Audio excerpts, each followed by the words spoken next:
আইপিএলের ইতিহাসে বাংলাদেশের সবচেয়ে বেশি দামে কেনা হয়েছিল, কিন্তু সে মাঠে নামার আগেই বাদ পড়ে গেল।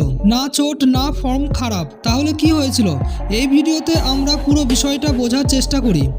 মোস্তাফিজুর রহমান কে এবং কেন তিনি এই সময় এত গুরুত্বপূর্ণ? মোস্তাফিজুর রহমান বাংলাদেশের অন্যতম সেরা ফাস্ট বোলার।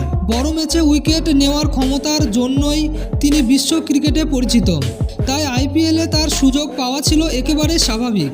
আইপিএল 2026 মিনি অকশনে কলকাতা নাইট রাইডার্স মোস্তাফিজুরকে কেনে প্রায় 9,20,00,000 টাকা দিয়ে। বাংলাদেশি কোনো ক্রিকেটারের জন্য এটাই আইপিএলের ইতিহাসে সবচেয়ে বড় অঙ্ক। তাহলে বাদ পড়লেন কেন? এটাই সবচেয়ে গুরুত্বপূর্ণ প্রশ্ন। কারণটা পরিষ্কার করি চলো। এটা ক্রিকেটের সিদ্ধান্ত ছিল না। এই সময় ভারত ও বাংলাদেশের মধ্যে কিছু রাজনৈতিক ও সামাজিক উত্তেজনা তৈরি হয়, আর সেই বাস্তবতার প্রভাব